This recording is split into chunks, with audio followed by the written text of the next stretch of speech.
पहली मशीन जब ऑन की गई तो वो मशीन इनवैलिड शो कर रही थी, इनवैलिड, उसके ऊपर स्क्रीन के ऊपर इनवैलिड लिखा हुआ आ रहा था। आप ये चेक कर लीजिए, 100 वोट 200 वोट डालिए और आप चेक कर लीजिए। यानी सिर्फ डेमो और मॉक पोल आपको दिखाया जाएगा। तो क्या मॉक पोल के लिए हमने अप्लाई किया था? यह सरासर धोखा है। इलेक्शन कमीशन ऑफ इंडिया लोगों को मूर्ख बना रहा है, लोगों की आंखों पर पर्दा डाल रहा है। विधानसभा चुनाव में सिरसा की रानिया सीट से कांग्रेस प्रत्याशी रही सर्वमित्र कंबोज ने चुनाव आयोग की रिकाउंटिंग प्रक्रिया पर गंभीर सवाल खड़े किए हैं। उन्होंने कहा कि वीरवार को जब वो चुनाव कार्यालय पर पहुंचे तो आयोग के अधिकारियों ने पहले पड़े वोटों का आंकड़ा दिखाने से इनकार कर दिया। इतना ही नहीं, उन्होंने उनके सामने आंकड़ों को डिलीट भी कर दिया। सर्वमित्र ने कहा कि रिकाउंटिंग के नाम पर आयोग के अधिकारी उन्हें मॉक पोल करने के लिए कह रहे थे। पहला दिन 2 मशीनें निकाली गई। पहली मशीन जब खोली गई, पहली मशीन जब ऑन की गई, ध्यान से सुनिएगा, बहुत बड़ी बात है। पहली मशीन जब ऑन की गई तो वो मशीन इनवैलिड शो कर रही थी, इनवैलिड, उसके ऊपर स्क्रीन के ऊपर इनवैलिड लिखा हुआ आ रहा था। हमें तो वीडियोग्राफी नहीं करने दी गई वहां पे, लेकिन प्रशासन वीडियोग्राफी कर रहा था। इस बात का अगर वो वीडियो दिखाएं तो वो सबूत है कि जो पहली मशीन ही खुली उस मशीन के ऊपर इनवैलिड लिखा हुआ रहा।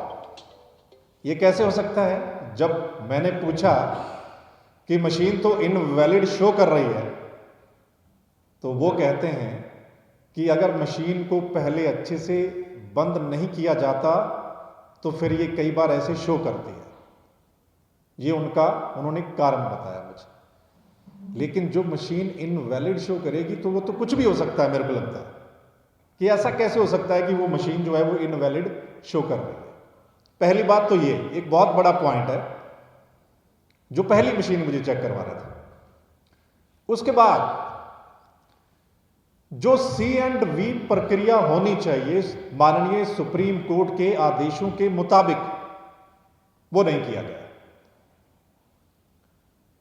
C&V मतलब चेक एंड वेरिफिकेशन करना है, उसमें सब कुछ चेक होगा, सब कुछ चेक। इनका जो पूरा वोट डालने का हमारा प्रोसेस होता है उसमें 4 यूनिट हैं इनके। उसमें BU है, बैलेट यूनिट, जिसमें आप बटन दबाते हैं। उसमें CU है, कंट्रोल यूनिट, जो प्रिजाइडिंग अफसर होता है हर वोट से पहले एक बटन दबाता है वो। उसमें तीसरा VVPAT होता है जिसमें से पर्ची निकलती है। और उसमें चौथा सिंबल लोडिंग यूनिट होती है। ये 4 चीजें बहुत अहम हैं वोटिंग के लिए। C&V का मतलब है, C&V का मतलब ये है कि ये चारों चीजें चेक होंगी। इन चारों चीजों की चेकिंग, वेरिफिकेशन और उसमें जो कुछ है वो चेक एंड वेरिफिकेशन होगा। लेकिन वहां पर क्या किया गया? जो हमने अप्लाई किया 9 बूथों के लिए, तो वो बोले कि ये पहला जो डाटा, जो चुनावी डाटा था, जो वोट पड़े, वो आपको नहीं दिखाए जाएंगे।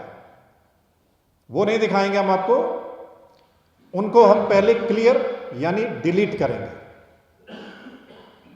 बोले हमें यही आदेश निर्देश हैं कि वो डाटा हम आपको नहीं दिखाएंगे, वो हम डिलीट करेंगे और नए सिरे से उसमें हम सिंबल लोड करेंगे। और वो सिंबल कोई भी, मान लीजिए अल्फा, बीटा, गामा, व्हाटएवर, जो, और एक अलग से उनका नाम और नंबर, सिंबल। आप ये चेक कर लीजिए, 100 वोट 200 वोट डालिए और आप चेक कर लीजिए।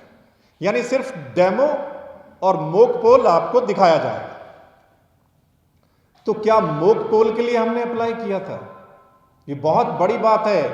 देश जानना चाहता है कि जब ये इनका प्रोसेस ये खुद अलाउ करते हैं और माननीय सुप्रीम कोर्ट के निर्देशों के मुताबिक ये अलाउ किया जाता है कि कोई भी कैंडिडेट जिसको शक है, जिसको डाउट है, वो इतने % EVM खुलवा सकता है, चेकिंग वेरिफिकेशन कर सकता है, तो फिर क्या वो मॉक पोल के लिए खुलवाता है?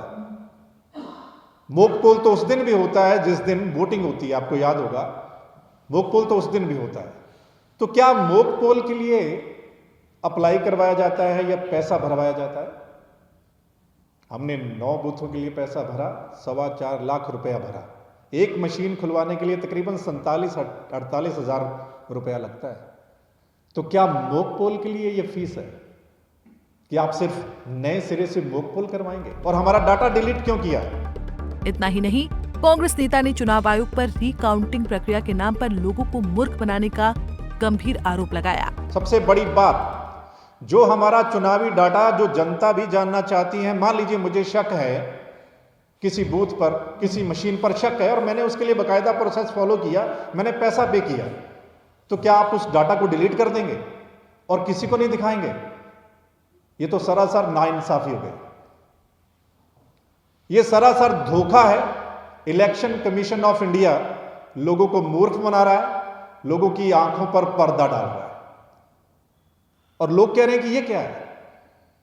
अगर आपने वो चीज दिखानी नहीं है तो फिर ये ड्रामा क्यों है? क्यों आप इतना समय बर्बाद कर रहे हैं?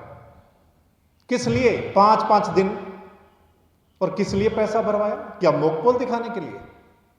आप तो कहते हो ना कि हमारी मशीनें ठीक है। आपने अगर पहले वाला डाटा डिलीट कर दिया, पहले वाली प्रोग्रामिंग पूरी उड़ा दी, आप नए सिरे से उसमें प्रोग्रामिंग कर रहे हैं, तो नए सिरे से तो आप कुछ भी दिखा देंगे हमें। वो तो मॉक पोल कुछ भी दिखा देंगे। हम तो वो देखना चाहते हैं ना कि जो उस वक्त प्रोग्रामिंग के तहत वोटिंग हुई थी और क्या वो सब कुछ सही था।